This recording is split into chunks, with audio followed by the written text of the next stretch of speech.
ಮನೇಲಿ ಸೊಳ್ಳೆ ಕಾಟ ಜಾಸ್ತಿ ಆಗ್ತಿದೆ. ಏನು ಮಾಡೋದು? ಎಲ್ಲ ಕಡೆ ಡೆಂಗ್ಯೂ ಜಾಸ್ತಿ ಆಗ್ತಿದೆ ಅಂತ ನೀವು ಯೋಚನೆ ಮಾಡ್ತಿದ್ದೀರಾ? ಹಾಗಿದ್ರೆ ನಾನು ಕೊಡೋಂಥ ಈ ಟಿಪ್ಸ್ನ ನೀವು ಮನೇಲಿ ಯೂಸ್ ಮಾಡಿದ್ರೆ 100% ಸೊಳ್ಳೆಯಿಂದ ಮುಕ್ತಿ ಆಗ್ಬೋದು. ಹಾಗೆ ಡೆಂಗ್ಯೂಯಿಂದ ಮಕ್ಕಳನ್ನ ನಿಮ್ಗಳನ್ನ ಕಾಪಾಡ್ಕೊಬೋದು. ಹಾಗೆ ಟಿಪ್ಸ್ಗಳನ್ನ ಏನಂತ ನೋಡ್ತಾ ಹೋಗೋಣ. ಈ ಮಳೆಗಾಲ ಬಂದರೆ ಅಂದರೆ ಸಾಕು, ಸೊಳ್ಳೆ ಕಾಟ ಜಾಸ್ತಿ ಆಗಿಬಿಡತ್ತೆ. ಅದಕ್ಕೆ ನಾವುಗಳೆಲ್ಲ ಏನು ಮಾಡ್ತೀವಿ ಅಂದರೆ ಕೆಮಿಕಲಿಂದ ಹೋಗ್ತೀವಿ ಅಲ್ವಾ? ಕೆಲವು ಮಕ್ಕಳಿಗೆ ಕೆಮಿಕಲ್ಸ್ ಆಗಲ್ಲ, ಈ ಗುಡ್ ನೈಟ್ಸ್ ಆಗೋದಿಲ್ಲ, ಎಲ್ಲ ಇನ್ಫೆಕ್ಟ್ ಆಗಿಬಿಡುತ್ತೆ. ಇವನ್ ಕಾಯಿಲ್ ಹಚ್ಚಿದ್ರು ಕೂಡ ಕೆಮ್ಮು ಬರುತ್ತೆ. ಈ ಥರ ನಾನಾ ಥರ ಮಕ್ಕಳಿಗೆ ಇನ್ಫೆಕ್ಟ್ ಆಗ್ತಾ ಇರುತ್ತೆ. ಹಾಗೆ ದೊಡ್ಡವ್ರಿಗೂ ಕೂಡ ಸ್ಮೆಲ್ ಅದಾಗಲ್ಲ, ಒಂಥರ ಉಸಿರುಗಟ್ತಿರೋ ಥರ ಆಗ್ಬಿಡುತ್ತೆ. ಸೊ ಮನೇಲೇ ಹೋಮ್ ರೆಮಿಡೀಸ್ ಹೇಗೆ ಮಾಡೋದು, ಮನೇಲೆ ಕೆಲವು ಪದಾರ್ಥಗಳನ್ನ ನಾವು ಯೂಸ್ ಮಾಡಿಕೊಂಡು ಸೊಳ್ಳೆಗಳನ್ನ ಹೇಗೆ ಓಡಿಸೋದು ಅಂತ ನೋಡೋಣ. ನಾನು ಹೇಳಂತಹ ಮನೆ ಮದ್ದು ಯಾವುದೇ ಥರ ಪ್ರಾಬ್ಲಮ್ ಆಗೋದಿಲ್ಲ, ನೈಸರ್ಗಿಕವಾಗಿರುತ್ತೆ. ಬೆಳ್ಳುಳ್ಳಿ ಸಿಪ್ಪೆ ಅಥವಾ ಬೆಳ್ಳುಳ್ಳಿ ತಗೊಂಡು ಏನು ಮಾಡೋದು ಅಂತೀರಾ? ಸೊಳ್ಳೆನ ಕಮ್ಮಿ ಮಾಡೋಕ್ಕೆ ಬೆಳ್ಳುಳ್ಳಿನ ನಾವು ಡೆಫಿನೆಟ್ ಆಗಿ ಯೂಸ್ ಮಾಡ್ಬೋದು. ಹೇಗೆ ಅಂದರೆ ಬೆಳ್ಳುಳ್ಳಿಯ ವಾಸನೆ ಸೊಳ್ಳೆಗಳನ್ನ ನಮ್ಮಿಂದ ದೂರ ಇಡುವಂತೆ ಮಾಡುತ್ತೆ. ಬೆಳ್ಳುಳ್ಳಿಗಳನ್ನ ಚಿಕ್ಕ ಚಿಕ್ಕದಾಗಿ ಕಟ್ ಮಾಡಿ ಒಂದು ಬಾಟ್ಲಿಯಲ್ಲಿ ನೀರು ತುಂಬಿಸಿ, ಅದಕ್ಕೆ ಬೆಳ್ಳುಳ್ಳಿನ ಸೇರಿಸಿ ಆ ನೀರನ್ನ ಚೆನ್ನಾಗಿ ಮಿಶ್ರಣ ಮಾಡಿ. ಈಗ ಈ ಮಿಶ್ರಣ ಏನಿರುತ್ತೆ ಅದನ್ನ ಮನೆಯ ಎಲ್ಲ ಮೂಲೆಗೂ ಸ್ಪ್ರೇ ಮಾಡೋದ್ರಿಂದ ಸೊಳ್ಳೆಗಳು ಡೆಫಿನೆಟ್ ಆಗಿ ಕಮ್ಮಿ ಆಗ್ತಾ ಬರುತ್ತೆ. ಸೆಕೆಂಡ್ ಟಿಪ್ಸ್ ಬಂದು ಕರ್ಪೂರ. ಈ ಕರ್ಪೂರ ಸೊಳ್ಳೆಗಳನ್ನ ಕಮ್ಮಿ ಮಾಡೋದ್ರಲ್ಲಿ ಎತ್ತಿದ ಕೈ ಆಗಿರುತ್ತೆ. ಹೇಗೆ ಅಂತೀರಾ? ಮನೆ ಡೋರ್ನೆಲ್ಲ ಕ್ಲೋಸ್ ಮಾಡಿ ಕರ್ಪೂರ ಹಚ್ಚಬೇಕು. ಕರ್ಪೂರ ಹಚ್ಚಿದ ಅರ್ಧ ಗಂಟೆ ನಂತರ ಮನೆ ಡೋರು ಹಾಗೆ ಕಿಟಕಿಗಳನ್ನ ಓಪನ್ ಮಾಡಬೇಕು. ಈ ಕರ್ಪೂರದ ವಾಸನೆ ಏನಿರುತ್ತೆ ಈ ಸೊಳ್ಳೆಗಳಿಗೆ ಇಷ್ಟ ಆಗೋದಿಲ್ಲ. ಹಾಗಾಗಿ ಕರ್ಪೂರವು ಸೊಳ್ಳೆಗಳನ್ನ ಸುಲಭವಾಗಿ ಹೊರ ಹೋಗುವಂತೆ ಮಾಡುತ್ತೆ. ಇನ್ನೊಂದು ಟಿಪ್ಸ್ ಹೇಳೋದಾದ್ರೆ ಬೇವಿನ ಎಣ್ಣೆ. ಈ ಈಸಿ ಟಿಪ್ಸ್ ಇಂದ ಈ ಸೊಳ್ಳೆಗಳು ಸಹ ನಾವು ಕಮ್ಮಿ ಮಾಡ್ಬೋದು.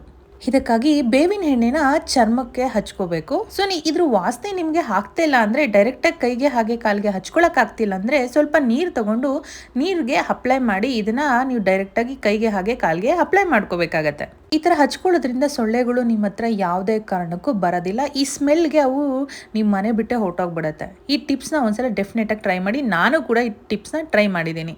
ನೆಕ್ಸ್ಟ್ ಒನ್, ನಿಂಬೆ ಹಾಗೆ ಲವಂಗದ ಟ್ರಿಕ್ಸ್ ಹೇಗೆ ಅಂತ ನೋಡೋಣ. ಈ ಸಿಂಪಲ್ ಟಿಪ್ಸಿಂದ ನೀವು ಸೊಳ್ಳೆಗಳನ್ನ ಡೆಫಿನೆಟ್ಲಿ ಕಮ್ಮಿ ಮಾಡ್ಕೋಬೋದು. ಹೇಗೆ ಅನ್ನೋದಾದರೆ, ಒಂದು ನಿಂಬೆಹಣ್ಣು ತಗೊಂಡು ಅದನ್ನು ಅರ್ಧ ಕಟ್ ಮಾಡ್ಕೋಬೇಕಾಗತ್ತೆ. ನೆಕ್ಸ್ಟ್ ಲವಂಗನ ಪುಡಿ ಮಾಡಿ ಈ ನಿಂಬೆಹಣ್ಣಿನ ಮೇಲೆ ಲವಂಗ ಪುಡಿನ ಉದುರಿಸ್ಬೇಕು. ಉದುರಿಸಿದ ನಂತರ ಮನೆಯ ಮೂಲೆಯಲ್ಲೂ ಇದನ್ನು ಚಿಕ್ಕ ಚಿಕ್ಕದಾಗಿ ಕಟ್ ಮಾಡಿ ಇಡಬೇಕಾಗತ್ತೆ. ಈ ಥರ ಇಡೋದ್ರಿಂದನೂ ಕೂಡ ಸೊಳ್ಳೆಗಳು ಡೆಫಿನೆಟ್ಲಿ ಕಮ್ಮಿ ಆಗ್ತಾ ಬರುತ್ತೆ. ಇಲ್ಲ ನಮಗೆ ಕಟ್ ಮಾಡೋಕ್ಕೆಲ್ಲ ಟೈಮ್ ಇಲ್ಲ, ಪುಡಿ ಮಾಡೋಕ್ಕೂ ಟೈಮ್ ಇಲ್ಲ ಅಂದರೆ ನಿಂಬೆಹಣ್ಣ ಅರ್ಧ ಕಟ್ ಮಾಡಿಬಿಟ್ಟು ಲವಂಗನ ಡೈರೆಕ್ಟಾಗಿ ಅದಕ್ಕೆ ಒಂದು 5-6 ಚುಚ್ಚಿ ಮೂಲೆಯಲ್ಲಿ ಇಡೋದ್ರಿಂದ ಕೂಡ ಡೆಫಿನೆಟಾಗಿ ಕಮ್ಮಿ ಆಗುತ್ತೆ. ಆರೋಗ್ಯದ ಜೀವಾಮೃತವಾಗಿರುವ ಈ ತುಳಸಿ ಒಳ್ಳೆದಕ್ಕೆ ಕೆಟ್ಟದಕ್ಕೆ ಪ್ರತಿಯೊಂದಕ್ಕೂ ನಾವು ಯೂಸ್ ಮಾಡ್ತಾನೆ ಇರ್ತೀವಿ. ಆಯುರ್ವೇದಿಕದಲ್ಲಿ ಜೀವಾಮೃತವಾಗಿ ಹೆಸರು ತಗೊಂಡಿದೆ. ಈ ತುಳಸಿ ಎಲೆಗಳಿಂದ ನಾವು ಸೊಳ್ಳೆಗಳನ್ನ ಡೆಫಿನೆಟ್ ಆಗಿ ಓಡಿಸ್ಬೋದು. ಹೇಗೆ ಅಂದ್ರೆ, ಈ ತುಳಸಿನ ತಗೊಂಡು ಚೆನ್ನಾಗಿ ಅರೆದು ಅದನ್ನ ನುಣ್ಣಗೆ ಪೇಸ್ಟ್ ಮಾಡ್ಕೋಬೇಕಾಗತ್ತೆ.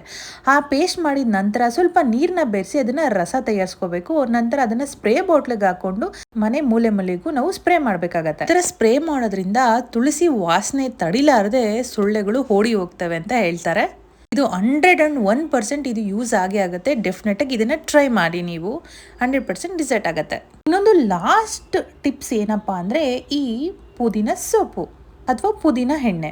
ನಿಮ್ಗೇನಾದರೂ ಈ ಬೇವಿನ ಎಣ್ಣೆ ಮೊದಲೇ ಹೇಳಿತರ ಬೇವಿನ ಎಣ್ಣೆ ಹಚ್ಕೊಳ್ಳೋಕೆ ನಿಮಗೆ ಇಷ್ಟ ಆಗ್ತಿಲ್ಲ ಅಂತ ಅಂದರೆ, ನಾವು ಪುದೀನ ಸೊಪ್ಪನ್ನ ಹರಿದು ಹಚ್ಕೋಬೋದು. ಅಥವಾ ಹಚ್ಚೋಕೆ ಎಲ್ಲ ನಮಗೆ ಟೈಮ್ ಇಲ್ಲ ಅರಿಯೋಕೆಲ್ಲ ಅಂತ ಅಂದರೆ ಪುದೀನದು ಎಣ್ಣೆನೇ ಬರತ್ತಂತೆ, ಅದನ್ನ ನಿಮ್ಮ ಸ್ಕಿನ್ಗೆ ಅಪ್ಲೈ ಮಾಡ್ಕೋಬೋದು. ಹೇಗಂದರೆ, ಈ ಪುದೀನ ಎಣ್ಣೆ ಏನಿರುತ್ತೆ ಅದನ್ನು ಸ್ವಲ್ಪ ನೀರಲ್ಲಿ ಮಿಕ್ಸ್ ಮಾಡಿ ನಮ್ಮ ದೇಹಕ್ಕೆಲ್ಲ ಸ್ಪ್ರೇ ಮಾಡ್ಕೋಬೇಕಾಗತ್ತೆ. ಇದರಿಂದ ಆ ವಾಸನೆಗಳಿಗೆ ಸೊಳ್ಳೆಗಳು ನಮ್ಮ ಹತ್ರ ಬರೋದಿಲ್ಲ ಅಂತ ಹೇಳ್ತಾರೆ. ಅಥವಾ ನಿಮಗೆ ಪುದೀನನೇ ಡೈರೆಕ್ಟಾಗಿ ಸಿಕ್ಕಿದ್ರೆ ಅದನ್ನು ಪೇಸ್ಟ್ ಥರ ಮಾಡಿಕೊಂಡು ಸುಮ್ಮನೆ ಅಲ್ಲಲ್ಲೇ ಸ್ವಲ್ಪ ಚಿಕ್ಕದಾಗಿ ಇಟ್ಕೋಬೋದು. ಇದರಿಂದನೂ ಕೂಡ ಸೊಳ್ಳೆಗಳು ನಮ್ಮ ಹತ್ರ ಡೆಫಿನೆಟಾಗಿ ಬರೋದಿಲ್ಲ ಅಂತ ಹೇಳ್ತೀವಿ. ನಾನು ಕೊಟ್ಟಂತಹ ಈ ಟಿಪ್ಸ್ಗಳೆಲ್ಲ ನಿಮಗೆ ಇಷ್ಟ ಆಗಿದ್ರೆ ದಯವಿಟ್ಟು ನಮ್ಮ ಕೋಸಿಸ್ಟ ವ್ಲಾಗ್ನ ಸಪೋರ್ಟ್ ಮಾಡಿ. ಹಾಗೆ ಸಬ್ಸ್ಕ್ರೈಬ್ ಮಾಡದೆ ನೋಡ್ತಿದ್ರೆ ದಯವಿಟ್ಟು ಸಬ್ಸ್ಕ್ರೈಬ್ ಮಾಡ್ಕೊಳ್ಳಿ. ನಿಮಗೆ ಈ ವಿಡಿಯೋ ಇಷ್ಟ ಆಗಿದ್ರೆ ದಯವಿಟ್ಟು ನಿಮ್ಮ ಫ್ಯಾಮಿಲಿ ಫ್ರೆಂಡ್ಸ್ ಜೊತೆಗೆ ಶೇರ್ ಮಾಡಿ. ಡೆಂಗ್ಯೂಯಿಂದ ಎಲ್ಲರನ್ನ ರಕ್ಷಿಸ್ಕೊಳ್ರಿ. ಎಲ್ಲರೂ ಕೂಡ ಹೆಲ್ದಿ ಫುಡ್ನೇ ತಿನ್ನೋಣ, ಹೆಲ್ದಿಯಾಗೇ ಇರೋಣ. Be good and do good. Thank you for